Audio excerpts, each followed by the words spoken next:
जय श्री राम दोस्तों, आप सभी का स्वागत है अक्षय वशिष्ठ चैनल पर।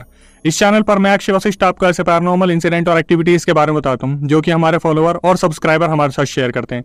इंस्टाग्राम आईडी, जीमेल आईडी और अब एक ऐसा फोन नंबर जो कि आप स्क्रीन पर देख सकते हैं। तो कभी आपके साथ कोई पैरानॉर्मल इंसिडेंट हुआ हो, आप उसे रिकॉर्ड करके भेज सकते हैं। मैं अक्षय वशिष्ठ उसे नरेट करूंगा अपनी आवाज में। आगे बढ़ने से पहले एक बार धन्यवाद जो आप हमारे इंस्टाग्राम, यूट्यूब को इतना प्यार दे रहे हैं। इसी तरीके से अब आपको फेसबुक को भी प्यार देना है तो डिस्क्रिप्शन में आपको लिंक मिल जाएगा, आप डायरेक्टली जाके उसे फॉलो कर सकते हैं। ये जो रियल इंसिडेंट हम आपके सामने लेके आते हैं, या आप में से ही कुछ लोग हैं जो हमसे शेयर करते हैं, जिनकी जिंदगी में कहीं ना कहीं बहुत दिक्कतें रही हैं या अभी भी वो दिक्कतों से जूझ रहे हैं। जो लोग नहीं चाहते कि आगे आने वाली जनरेशन अपने ऊपर कोई एक ऐसा बोझ ले ले जिसे वो जिंदगी भर उतार ना पाए। आगे बढ़ने से पहले मैं सिर्फ एक क्वेश्चन आपसे पूछना चाहूंगा कि कभी जब आप नए घर में जाते हैं या कहीं पे रेंट पे फ्लैट लेते हैं, अपार्टमेंट लेते हैं, तो क्या आप उसका अस्तित्व पता करते हैं? क्या बैकग्राउंड में क्या चीजें चल रही हैं आप पता करते हैं?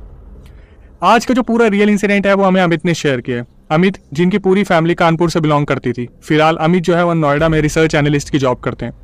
अमित ने बताया कि अक्षय भाई, मेरा जन्म हुआ 1998 में, जब मैं अपनी फैमिली के साथ रहता था, दादा दादी के साथ। मेरी बहन का जन्म हुआ 2004 में। हमारी फैमिली बहुत अच्छा कर रही थी, पापा बहुत अच्छी जॉब कर रहे थे, सब कुछ बहुत बढ़िया चल रहा था। पापा ने फैसला लिया 2004 में, मेरी बहन के जन्म के 4 महीने बाद ही हमने कानपुर में अपना खुद का एक घर लिया। उस घर में जाने के बाद हमारे जैसे हादसे दिन पे दिन बढ़ते चले गए। मतलब घर में, परिवार में कुछ ना कुछ ऐसा होता था। सिर्फ 4 जने हम रहते थे। 140-50 गज का हमारा घर था। उस घर को हमने 2 मंजिल इमारत में कन्वर्ट किया था। ग्राउंड फ्लोर पे हम रहते थे और फर्स्ट फ्लोर पे हमारे बहुत सारे कमरे हुआ करते थे जिनको हमने लड़कों को रेंट पे दिया हुआ था, जो पढ़ाई के लिए आते थे या कॉलेज के लिए रुकते थे। अमित ने बताया कि अक्षय भाई, मुझे आज भी याद है कि हमारे पापा मम्मी ने हमारी परवरिश में कोई भी कमी नहीं छोड़ी। मेरी बहन को भी बहुत प्यार मिला, मुझे भी बहुत प्यार मिला। हालांकि कुछ टाइम बाद जब अमित बड़े हो गए तो उन्हें हॉस्टल में भेज दिया गया था। उन्होंने वहां पर अपनी पढ़ाई कंटिन्यू की। अमित ने अपनी पढ़ाई कंटिन्यू की और कुछ टाइम बाद वो अपने घर पे वापस आ गए थे। सब कुछ बहुत अच्छा चल रहा था, पढ़ाई में भी कोई कमी नहीं थी, खर्चा भी बहुत ज्यादा होता था, लेकिन पापा कैसे न कैसे मैनेज कर लेते थे। बात आती है 2015 की, जब ये लोग उसी घर में रह रहे थे जहां पर 2004 में इन्होंने खुद को शिफ्ट किया था। उस दौरान क्या हुआ, अमित के पापा की तबीयत बहुत ज्यादा बिगड़ने लगी और उसका कोई रीजन नहीं था। अचानक से घर में फाइनेंशियल इश्यूज आने स्टार्ट हो गए, कोई ना कोई दिक्कत आनी स्टार्ट हो गई जिसका कोई भी सोल्यूशन नहीं मिल रहा था। उनके बहुत सारे ट्रीटमेंट हुए, अलग अलग हॉस्पिटल में अमित के पापा को दिखाया जाता था, कोई भी रीजन पता नहीं चलता था। कभी कहते थे डॉक्टर्स की लिवर में प्रॉब्लम है, कभी कहते थे मल्टी ऑर्गन्स में दिक्कत है, कभी कहते थे कि समझ ही नहीं आ रहा, रिपोर्ट में बार बार हर 3-4 महीने में कैसे चीजें बदल जाती हैं। लेकिन एक बहुत बड़ा हादसा हुआ 2018 में, जहां पर अमित के पापा एक्सपायर हो गए। 2018 में जब अमित के पापा गुजरे तो अमित को वो पोजीशन मिली जहां पर वो सारे डिसीजन लेंगे। अमित अपने घर को संभालते थे 2018 में, जहां पर उनकी मम्मी, उनकी छोटी बहन और ऊपर एक फ्लोर जहां पर बहुत सारे लड़के रहा करते थे। इस सिचुएशन को आप समझ सकते हैं, जहां पर आप हैं और आपकी एक छोटी बहन है और घर में लड़कों का आना जाना लगा रहता है, जो कि फर्स्ट फ्लोर पे पढ़ने के लिए रहते थे। हालांकि अमित ने कहा कि अक्षय भाई, किस्मत अच्छी थी कि सब बहुत इज्जत करते थे, सब बहुत अच्छे लड़के थे वहां पे रहने वाले। लेकिन अमित के पापा के जाने के बाद जैसे घर के हालात से बदल गए थे। घर में बहुत ज्यादा तनाव सा रहता था, बहुत ज्यादा अंधेरा सा रहता था। मतलब जैसे किसी बड़े के जाने पे खुशियां जैसी उजड़ सी जाती हैं। अमित ने बताया भाई, पूरे घर में ऐसे ही कुछ हाल रहता था। पैसों की इतनी कमी नहीं रहती थी क्योंकि पैसे तो ऊपर से हमें रेंट पे मिलते रहते थे और ये खुद भी अपनी जो है एजुकेशन कंप्लीट कर रहे थे, कुछ ना कुछ ये कोर्स वगैरह करते रहते थे। लेकिन अमित ने बताया कि भाई, पापा के जाने के बाद अचानक से मम्मी की तबीयत खराब होने लगी। धीरे धीरे मम्मी की तबीयत खराब होने लगी। उनका जो वजन था वो 60 किलो से 35 किलो 32 किलो पे आ गया। अब ये एक बहुत बड़ा चिंता का विषय था कि इस चीज को हम कैसे जस्टिफाई करें कि यार मम्मी की तबीयत एकदम से इतनी खराब हो गई।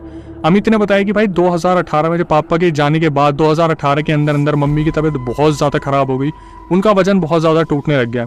उनकी जो बहन थी वो अपनी मम्मी की कहीं ना कहीं देखभाल करती थी और घर में ऐसा माहौल रहा करता था कि थोड़ा बहुत चिड़चिड़ापन, जैसे एक इंसान जब बीमार होता है तो दवाई लेने के बाद उसकी जो हालत होती है। अमित ने बताया कि अक्षय भाई, हम पूरी कोशिश करते थे घर को बांध के रखने की, लेकिन अब जैसे परिवार धीरे धीरे बिखरता सा जा रहा था और अमित को समझ नहीं आ रहा था। लेकिन अमित को कहीं से दूर दूर तक आइडिया नहीं था कि उनके परिवार में ये सब जो चीजें चल रही है, इनके पीछे कोई एक ऐसी एंटिटी निकल के आएगी जिसने उनके पूरे परिवार को आगे जाके तबाह कर दिया। जब अमित की मम्मी की तबीयत बहुत ज़्यादा ख़राब होने लगी, उनका वजन एकदम से 60 से 32-35 पे आ गया, तो घर वाले बार बार उनको ट्रीटमेंट के लिए लेके जाते थे। उनके मौसा मौसी उनको बार बार, मम्मी जी को जो ट्रीटमेंट के लिए लेके जाते थे अलग अलग हॉस्पिटल में, वही हाल होता था जो उनके पापा का होता था कि कोई भी बीमारी पकड़ में नहीं आती थी। हमेशा ये कहा जाता था इनको वीकनेस हो रखी है, ये बहुत ज़्यादा ओवर थिंक करती हैं, हस्बैंड के जाने के बाद ये बहुत अकेला फील करती हैं, तो इनका नेचर ऐसा हो गया है, इनको थोड़ा ऐसे माहौल में रखना चाहिए जहाँ पर इनका मूड थोड़ा ठीक रहे, तो रिश्तेदार बार बार मिलते रहे तो ज़्यादा अच्छा है। लेकिन अमित ने बताया कि अक्षय भाई डॉक्टर तो सब कुछ बोल देते थे, लेकिन मम्मी शायद सुन के उन चीज़ों को इग्नोर कर देती थी। तो जब अलग अलग हॉस्पिटल्स और क्लिनिक्स के बाद भी मम्मी को कोई दवाई नहीं लग रही थी, तब जो हमारे मौसा मौसी है जो आगरा में रहते हैं, वो एक दिन मिलने आए थे और उन्होंने अमित को बोला कि अमित, तुम हर जगह घूम रहे हो, लेकिन तुमने कभी दूसरे चीज़ों के बारे में नहीं सोचा। तो अमित ने बोला अक्षय भाई मैं तो कॉलेज गोइंग स्टूडेंट था, मुझे इन चीज़ों के बारे में क्या मालूम था, मतलब उनके ऊपर से सारी बातें चलेगी। तो अमित ने मौसा मौसी को बोला कि आप थोड़ा खुल के बताओ ताकि मैं समझ पाऊँ। तो अमित के मौसा मौसी ने बोला कि एक बार ज़रा उस तरीके से सोचो कि तुम्हारी मम्मी की तबीयत ठीक नहीं हो रही, तुम्हारे पापा इसी साल गए हैं। तो इतना क्या बात दिल पे लग गई कि एकदम से इतना वजन टूट गया, एक साल के अंदर 30 किलो या 32 किलो वजन टूटना कोई छोटी मोटी बात नहीं है। अमित अब इन चीज़ों को समझ पा रहे थे जो मौसा मौसी वहाँ पे समझा रहे थे। हालांकि अमित ने बताया कि हमारे मौसा मौसी हमसे बहुत प्यार करते हैं, मतलब वो दूसरे माँ बाप की तरह रहा करते थे। अब इसके बाद क्या हुआ, जब मौसा मौसी जी ने ये चीज़ बोली कि तुम्हें एक बार किसी पंडित तांत्रिक को दिखवाना चाहिए अपने घर को, तांत्रिक तो नहीं लेकिन कम से कम पंडित से तो दिखवा लो जो मंदिर में बैठते हैं। तो मौसा मौसी के ही नोन में एक पंडित जी थे जिनको अच्छी खासी नॉलेज थी, अच्छी खासी सिद्धि थी, उनको ज्ञान था अच्छा, वो चीज़ों को देख के बता देते थे कि कहाँ पर पॉजिटिव है कहाँ पर नेगेटिव है। एक दिन दिया गया और वो पंडित जी जब घर में सब थे, अमित की मम्मी, बहन, अमित और मौसा मौसी जी और ऊपर कुछ बच्चे थे, हालांकि बच्चों तक तो ये बातें पहुंचनी नहीं थी और पहुंची भी नहीं। तो मौसा मौसी अपने साथ उन पंडित जी को लेके आए, घर पे सब अवेलेबल थे। तो पंडित जी ने पूरा घर देखा, वो घर में घुसे, उन्होंने पहले सीढ़ियाँ देखी, लेफ्ट राइट वॉशरूम वगैरह देखा, कमरे देखे, ऊपर तक वो घूम के आए। उनके मंत्र चल रहे थे, कुछ मुँह से आराम से चैंटिंग वगैरह वो कर रहे थे। जब वो नीचे आए तो उन्होंने अमित को बोला कि बेटा एक बार तुम बाहर आ जाओ, मुझे तुमसे कुछ बात करनी है। अमित पहले ही बहुत सहमे हुए थे, डरे हुए थे और अमित को नहीं पता था कि उनके ऊपर क्या पहाड़ टूटने वाला है। जो पंडित जी थे वो अमित को बाहर लेके गए और उन्होंने बोला कि बेटा देख, अभी जो मैं बताने वाला हूँ वो शायद तेरे को पचेगा नहीं, लेकिन तुम्हारे घर में कोई ना कोई बहुत बड़ी दिक्कत है और ये आज से नहीं है, तब से है जब से तुमने घर लिया था। अमित सोच रहा था कि मेरी पूरी परवरिश इस घर में हुई है। हालांकि बीच में वो कुछ टाइम के लिए हॉस्टल गए थे, लेकिन उनकी बहन की भी परवरिश यहीं हुई है, मम्मी पापा वगैरह सब यहीं रहते थे। आज तक किसी स्टूडेंट ने जो ऊपर लड़के रहते थे उन्होंने भी कोई कंप्लेंट नहीं की, तो ऐसा हुआ क्या। तो जब पंडित जी ने ये जवाब सुना तो पंडित जी समझ गए थे कि जब तक ये खुद से नई चीज़ें ऑब्जर्व करेगा तब तक ये नहीं मानेगा कि इनके घर में कोई दिक्कत है। पंडित जी ने बोला कि अमित एक काम करना, जिस कमरे में तुम्हारी मम्मी सोती है आज से तुम वहाँ पे सोओगे। अमित ने बताया कि भाई मेरी मम्मी सबसे पीछे वाले कमरे में सोती थी और जो सबसे पीछे वाला कमरा था उसके पीछे एक छोटी सी गली थी। हालांकि वो गली बहुत डार्क रहती थी, पीछे कोई भी आना जाना नहीं रखता था। तो अमित ने इस चीज़ को ठान लिया कि ठीक है, आज से 7 दिन तक मैं अपनी मम्मी को, मतलब 1 हफ्ते अपनी मम्मी को अपने कमरे में सुलाऊंगा और मम्मी वाले कमरे में मैं सोऊंगा। पंडित जी ने बोला बस तुम्हें एक काम करना है, जब तुम सोओगे उससे पहले अपने पीछे वाले कमरे के वहाँ पर, अपने गेट के वहाँ पर एक दिया जला लेना। अमित ने बोला ठीक है, जब इतना सब कुछ हो ही रहा है, हम पूजा पाठ करवा ही रहे हैं, दिखवा रहे हैं, तो फिर ठीक है ये भी करके देख लेंगे। अमित ने बताया अक्षय भाई आप मानोगे नहीं, पहली रात में सोया कुछ नहीं हुआ, दूसरी रात में सोया कुछ नहीं हुआ, तीसरी रात अचानक से मुझे ऐसा लगा जैसे जब मैं कमरे में सो रहा था तो जैसे नॉक करने की आवाज़ आती ना।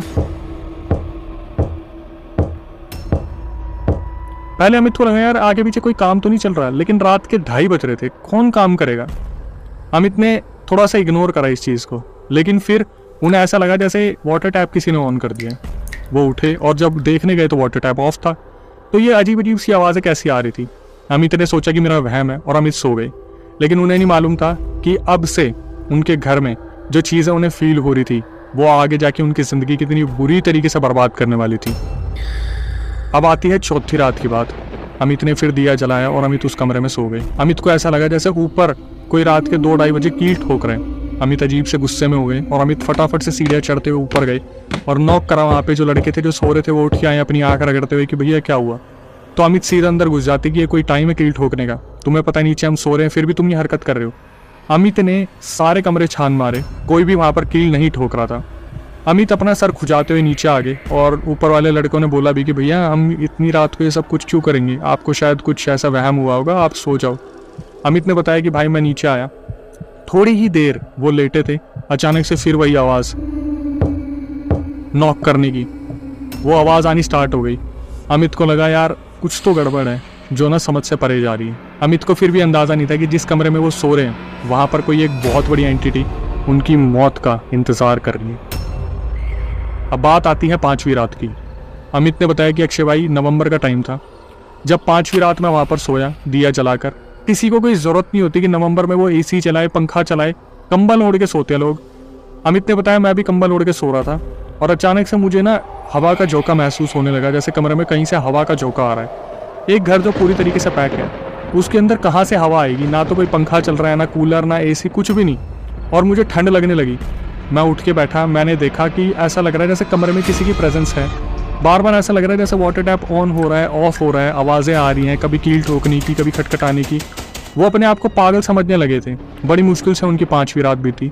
अब अगेन वो सुबह अपने कॉलेज गए, वापस आए, छठा दिन, छठी रात जब वो सोए, उन्होंने बताया अक्षय भाई आज की रात मेरे लिए सबसे बुरी होने वाली थी, क्योंकि जैसे ही मैं सोया मुझे किसी के फुसफुसाने की आवाज़ आई।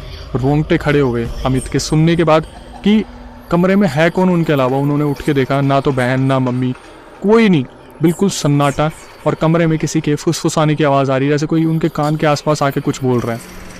उन्हें समझ में आ गया था कि कोई बड़ी ही चीज़ है जो उनके घर में कदम रख चुकी है, या फिर शायद कदम पहले ही रख लिया था। उन्होंने गलती कर दी, इस चीज़ को समझने में बहुत लेट कर दिया। किसी एंटिटी ने शायद उनके पापा को उनसे दूर कर दिया था। अमित की पूरी रात, जो छठी रात थी, यही सोचने में निकली कि क्या हमारे घर में कुछ है या नहीं है। सुबह हुई, अमित ने किसी को कुछ नहीं बताया। वो सीधा अपने कॉलेज चले निकल गए। मम्मी की तबीयत कहीं से कहीं तक ठीक होके नहीं दे रही थी। हालांकि जो पंडित जी आए थे वो कुछ ना कुछ इंतज़ाम करके गए थे, जिससे घर में थोड़ी शांति तो हो गई थी, लेकिन तबीयत में सुधार नहीं आ रहा था। अमित वापस आते हैं और उन्हें बस ये था कि आज 7वां दिन है और पंडित जी ने मुझे बोला था 1 हफ्ता निकाल ले, अगर तुझे लगे सब नॉर्मल है तो तेरा घर बिल्कुल नॉर्मल है। 6 दिनों में अमित को पहले ही ऐसा फील हो चुका था कि उनके घर में कुछ ना कुछ गड़बड़ है, और ये थी उनकी 7वीं रात जो उन पर बहुत भारी पड़ने वाली थी। अमित ने बताया कि अक्षय भाई मैं सो रहा था आराम से। अप्रॉक्सीमेटली टाइम होगा 12 या 1 के बीच का। ऊपर से पंखा सीधा आके मेरे बगल में गिरा और मेरे हाथ पे चोट लगी। एक ब्लेड जो उसका होता है वो सीधा मेरी उंगली पे आके गिरा। ज़्यादा चोट नहीं लगी, लेकिन ये संकेत काफ़ी था कि अब हमें दोबारा पंडित जी को बुला लेना चाहिए। वो रात अमित फिर दोबारा नहीं सोए और सुबह उठते ही उन्होंने पंडित जी को फ़ोन कर दिया कि पंडित जी इन 7 दिनों में मेरे साथ ऐसा ऐसा हुआ है। पंडित जी घर पे आते हैं और पंडित जी जो राज खोलने वाले थे, इसको सुनने के बाद जैसे मेरे तोते उड़े थे अब आपके उड़ने वाले हैं। पंडित जी आए, जब वहाँ पर मौसा मौसी भी मौजूद थे, अमित भी मौजूद था, अमित की मम्मी भी थी, बहन भी थी, लेकिन फिर भी पंडित जी अमित को बाहर लेके गए और बोले कि बेटा इस चीज़ को जो तुम सुनने वाले हो शायद तुम हजम नहीं कर पाओगे, लेकिन ये सच है। अमित से पूछे कि तुम्हारे साथ जो जो हुआ है तुम्हें लगता है कि तुम्हारे ऊपर कोई दिक्कत है? अमित ने बोला कि पंडित जी मुझे लगता है मेरे साथ कोई दिक्कत नहीं है, मुझे लगता है मम्मी के साथ कोई दिक्कत है, क्योंकि उनकी तबीयत खराब हो रही है। पंडित जी ने जो बताया, मैं बता रहा हूँ मेरे रोंगटे खड़े हो गए अभी जो मैं आपको बताने वाला हूँ, क्योंकि मैंने रिकॉर्डिंग सुनी थी। पंडित जी ने बोला कि बेटा ना तुम्हारी मम्मी के साथ दिक्कत है, ना तुम्हारे साथ दिक्कत है, तुम्हारी बहन के साथ दिक्कत है। तुम्हारे घर में एक पिशाचिनी है जो तुम्हारे बहन के शरीर के अंदर रह रही है। अमित पागल हो गए, जैसे पागलपन के दौरे से पड़ते हैं ना, 1 सेकंड में उनके सामने काला अंधेरा छा गया, उन्हें चक्कर आ गए। पंडित जी ने अमित को पकड़ के बैठाया कि बेटा देख तेरे को ही कुछ ना कुछ करना है। अमित ने बोला पंडित जी ऐसे कैसे हो सकते हैं? पंडित जी ने बताया बेटा जब तुम्हारे घर बन रहा था ना, किसी ने अपना उतारा तुम्हारे घर में डाल दिया, मतलब तुम्हारी नींव में कुछ रख दिया। घर बनते टाइम किसी ने नहीं देखा और नींव पूरी की पूरी बन गई, और उस पिशाचिनी ने तुम्हारे घर पे दावा बोल दिया। अब अमित ने बोला कि मेरी बहन ही क्यों? तो पंडित जी ने बताया कि जब तुम्हारी बहन पैदा हुई थी 4 महीने में तुमने इस घर में शिफ्ट करा, और उस पिशाचिनी को तुम्हारे बहन का शरीर, बच्चे का शरीर जो होता है वो बहुत कमज़ोर होता है और बहुत प्योर होता है। उस पिशाचिनी ने तुम्हारी बहन के अंदर घर बना लिया और तुम्हारे पापा को भी उस पिशाचिनी ने ख़त्म किया। तो अमित बोलते मेरी बहन ने? बोलते नहीं, तुम्हारी बहन का उसमें कोई हाथ नहीं था, ना ही तुम्हारी बहन ने पापा को कुछ किया, लेकिन वो जो पिशाचिनी थी वो तुम्हारी बहन को ले जाना चाहती है। लेकिन माँ बाप और भाई के होते हुए वो पिशाचिनी इतनी हावी नहीं पड़ रही थी, इसलिए सबसे पहले तुम्हारे पिताजी को ख़त्म करा। अब नंबर है तुम्हारी मम्मी का, फिर नंबर आएगा तुम्हारा, और तुम्हारे जाने के बाद वो जो पिशाचिनी है वो तुम्हारी बहन को लेके जाएगी। अमित ने हाथ जोड़ लिए। अमित ने बोला कि मेरी एक बहन है, बहुत प्यारी है, पंडित जी उसे बचा लो, कुछ भी करके उसे बचा लो। पंडित जी ने बोला कि आज से तुम्हारे घर में 3 दिन की पूजा होगी। उस पूजा के दौरान तुम्हारी मम्मी, तुम्हारा और तुम्हारी बहन का वहाँ पर होना ज़रूरी है। तुम्हारे पूरे घर को किलाया जाएगा, मतलब कील से बांधा जाएगा, हर तरफ सिंदूर लगाया जाएगा, हर तरफ कुछ ना कुछ प्रक्रिया की जाएगी, और आखिरी में पूजा खत्म होने के बाद इन 3 दिन तुम्हें कुछ ना कुछ क्रियाएं करनी है, और उन क्रियाओं के दौरान तुम्हें वो पिशाचिनी बुलाएगी, पर तुम उसकी सुनोगे नहीं। अब बात आती है पूजा पाठ की, तो पंडित जी अपनी क्रिया शुरू करते हैं। क्रिया के दौरान कुछ नहीं होता। उसके बाद पंडित जी एक लिस्ट देते हैं जिसमें सामान मंगवाते हैं। उस सामान में पहले दिन पूजा होने के बाद अमित को पंडित जी एक मटका देते हैं, उसे पूरे काले कपड़े से बांध रखा था। और अमित को बोला गया कि इसे जितनी दूर हो सके दफना के आ जाओ, और ऐसी जगह दफना के आना जहाँ पर अगले 2 दिन की क्रिया भी तुम वहीं लेके जाने वाले हो। अमित ने बताया कि अक्षय भाई मैं ढूंढता रहा, मैं पता नहीं 20-22 किलोमीटर दूर आ गया अपने घर से। वहाँ पे जाके मुझे एक खेत मिला, वो जंगल टाइप का थोड़ा सा था जिसमें कोई ज़मीन पर काम नहीं कर रहा था, कोई खेती बाड़ी नहीं थी। वहाँ पे जाके मैंने मटका दबा दिया, लेकिन जैसे ही वो मटका गाड़ के आगे चलने लगे, उन्हें मना करा गया था पीछे मुड़ के मत देखना। अमित को ऐसा लगा जैसे कोई पीछे पीछे उनके चल के आ रहा है। अमित ने बताया भाई मैं बाइक पे गया था, मैंने जो स्पीड में बाइक भगाई सीधा अपने घर पर लगा ली और मैं रात को बड़ी मुश्किल से सोया। दूसरे दिन की पूजा शुरू हुई। उस दूसरे दिन में जो भगत थे वो काली जी के भगत थे। उन्होंने मुझसे 5 किलो मीट मंगवाया था जो मांस होता है, और जब पूजा वगैरह सब कुछ खत्म हो गई, क्रिया खत्म हो गई, तो फिर पंडित जी ने मुझे बोला कि आज तुम जाओगे और ये जो मांस है वहाँ पर रख के आना और पीछे मुड़ के मत देखना। अमित ने बताया अक्षय भाई रात का वक्त, और ये जो क्रिया मुझे करनी थी ये अंधेरे में करनी थी क्योंकि मैं किसी को दिखा नहीं सकता था, वरना शायद वो उस टोटके का शिकार हो जाता। जब ये वहाँ पर पहुंचे, अमित ने बताया भाई आप बिलीव नहीं करोगे, जैसे ही मैंने उस मांस को वहाँ पे रखा और जैसे ही मैं चलने के लिए मुड़ा, अचानक से वहाँ पर मांस को किसी ने खाना शुरू कर दिया। और आप इमेजिन कीजिए आप अंधेरे में हो और आप आगे चल रहे हो, आपको पता है पीछे कुछ है, और आपने वो मांस रखा है अभी 5 किलो और उसे कोई खा रहा है, चबाने की आवाज़ आ रही है, और आपको अपने घर जाना है बाइक पे। सोचो क्या हालत होगी आपकी। अमित ने बताया जैसे ही मैं आगे बढ़ा, सबसे पहले तो मेरे पापा की आवाज़ आई। पापा जब भी दादा दादी से मिल के आते थे तो वो यही बोलते थे बेटा अमित पानी पिला दे, और ऐसी ही आवाज़ आई कि बेटा अमित पानी पिला दे, कहाँ जा रहे हैं। अमित ने बोला भाई मैं बुरी तरीके से दहल गया, मैंने 3 कदम आगे बढ़ाए होंगे तो मेरे बचपन के दोस्त की आवाज़ कि कहाँ जा रहा है पागल, आजा बोतल रखी है दोनों पीते हैं। अमित ने बोला कि मैं धीरे धीरे आगे बढ़ा अपनी बाइक की तरफ, तभी अजीब अजीब सी आवाज़ है, जैसे मम्मी बुला रही है, छोटी बहन, कभी पंडित जी की आवाज़ आ रही है। अमित ने बोला अक्षय भाई मैं बाइक पे बैठा, मैंने 70 की स्पीड में बाइक भगाई, 70-100 जितनी जल्दी हो सके घर पे आया। पंडित जी को बताया कि मेरे साथ ऐसा ऐसा हुआ है। पंडित जी ने बोला बस कल का दिन हो रहा है। एक चीज़ जो मैं बताना भूल गया, जब वो पहले दिन आ रहे थे, पहले दिन भी उनको आवाज़ आई थी, और जो आवाज़ आई थी वो इतनी दिल दहलाने वाली थी। पहले दिन जब इन्होंने मटका रखा तो वहाँ से आवाज़ आई कि तू मुझे छोड़ के तो जा रहे, जो तेरे घर में 2 दिन की पूजा चल रही है ना, अगर उस पूजा में कुछ भी गलती हुई तो तेरा पूरा परिवार खत्म हो जाएगा। जब इन्होंने पहले दिन ये चीज़ पंडित जी को बताई थी तो पंडित जी ने बोला था इस चीज़ को सीरियस लेना, वो गलत नहीं बोल रही, पिशाचनी जो भी है। दूसरे दिन का यह हादसा हुआ जहाँ पर उनको पीछे से आवाज़ें आई। अब आई तीसरे दिन की पूजा, और तीसरे दिन उनसे देसी दारू मंगवाई थी और वही मीट मंगवाया था। दोनों चीज़ें इन्हें लेके जानी थी, लेकिन आप खुद इमेजिन करो कि अकेले जाना है, रात को जाना है, 20-22 किलोमीटर दूर जाना है, उनकी क्या हालत हो रही होगी। जब अमित ने पूजा के बाद अपनी बाइक उठाई और सामान लेके पहुंचे, वहाँ पर सामान रखने के बाद जैसे ही वो आगे बढ़े, फिर वही शुरू हो गया जैसे उस मदिरा को कोई पी रहा है और मीट मांस को खा रहा है। अमित ने बताया अक्षय भाई जैसे ही मैं आगे चलने लगा ना, आवाज़ तो बिल्कुल नहीं आई, किसी ने पीछे से उनकी गर्दन पकड़ ली, और अमन को फील हो रहा था कि उंगली अंगूठा सब कुछ वहाँ पे है। अमित ने अपने मन में भगवान को याद करा, लेकिन अमित की सबसे बुरी किस्मत कि अमित पूजा पाठ करते ही नहीं थे, तो ना हनुमान चालीसा ना कुछ। अमित ने बताया अक्षय भाई मैं बस ऐसे देखता रह गया और मैं झटके आगे निकला। वो अपनी बाइक छोड़ के वहाँ से भाग गए। तो कुछ आगे जाके कुमारों का घर पड़ता है जो मटके वटके बनाते थे, उनके घर में जाके बैठ गए। किसी ने देखा, कुछ लोगों ने पूछा तो उसने बताया कि बस मुझे 5 मिनट बैठने दो, मेरा जी घबरा रहा है। अपने जेब से फ़ोन निकाला और पंडित जी को फ़ोन करा कि ऐसे ऐसे मुझे किसी ने पकड़ लिया था। पंडित जी ने बोला तुम वहीं रुक जाओ, बाइक वाइक को छोड़ दो, हम आ रहे लेने के लिए। तो पंडित जी घर के मेंबर्स वगैरह किसी से गाड़ी वगैरह करवा के आए और फिर बाइक कोई और लेके आया, अमित को गाड़ी में वो लेके आए। पंडित जी ने बोला अमित को सुन भाई ये ले धागा, और 6 महीने तक उस लोकेशन के आगे पीछे मत भटकियो। ये सब होने के बाद अमित की मम्मी की तबीयत में सुधार आ गया। लेकिन बोलते हैं ना कि जब इंसान देखता है कि घर में सब कुछ ठीक हो रहा है तो वो पुरानी चीज़ें भूलने लगता है। बात है 2 से 3 हफ्ते बाद की। अमित के कुछ दोस्तों ने पार्टी ऑर्गेनाइज की और अमित को पंडित जी ने बोला था अगर तू कभी पिएगा तो इस लॉकेट को अपनी जेब में उतार के रख लियो और वापस पहन के घर आ जियो। जब अमित उस पार्टी में बैठा तो अमित ने लॉकेट उतारा उसकी जेब से, कब वो वहाँ पर खाते पीते लॉकेट गिर गया अमित को पता नहीं चला। अमित अपनी बाइक उठाते और अपने घर नहीं पहुँचते। पूरी रात अमित की मम्मी और उनकी बहन उनका वेट करते रहे। उनका कोई अता पता नहीं। अमित कहाँ गए, क्या हुआ, किसी को कुछ नहीं पता। अमित की मम्मी ने अलग अलग दोस्तों को फ़ोन मिलाना शुरू करा तो पता चला उस पार्टी के बारे में। उस पार्टी में फ़ोन मिलाया तो वो लड़का जिसको फ़ोन मिलाया था वो पहले ही घर आ गया कि आंटी अमित अपना लॉकेट भूल गया। और जब अमित की मम्मी ने देखा कि वो अपना लॉकेट भूल गया, जो अभी तक उनके घर में पूजा पाठ सब कुछ हुआ था, पिशाचनी का किस्सा, सब कुछ अमित की मम्मी को याद आ गया 1 सेकंड के अंदर। और अमित की मम्मी ने ना आओ देखा ना ताओ देखा, पहले ही कम से कम उसे ढूंढते हुए 20-22 घंटे हो गए थे। किसी को समझ नहीं आ रहा था कि अमित कहाँ है, किसी के दिमाग में वो लोकेशन भी नहीं गई कि अमित उस लोकेशन पे हो सकते हैं। अमित ने खुद बताया कि भाई 24 घंटे बाद मेरी आँख खुली और मैं उसी लोकेशन पे पड़ा था जहाँ मैंने मटका गाड़ा था। मैं वहाँ कैसे पहुँचा, 24 घंटे तक मैं वहाँ पड़ा रहा। मैं सिर्फ अंडरवेयर में था, मेरे सारे कपड़े गायब थे, मेरा फ़ोन, मेरे जूते, मेरा सब कुछ, बाइक की चाबी, बाइक कहाँ गई मुझे नहीं पता। मैं वहीं पड़ा था। 24 घंटे बाद जब मेरी आँख खुली, अमित ने बताया मैं पैदल पैदल अपने घर आया। किसी ने मुझे लिफ्ट नहीं दी, किसी ने मेरी कोई मदद नहीं की। मैं 20-22 किलोमीटर पैदल जब चल के घर पे आया तो पंडित जी को फ़ोन करा गया, पंडित जी को बताया गया। पंडित जी घर पे आए, पंडित जी ने घूर के अमित को देखा और बोला कि तेरी किस्मत है बेटा।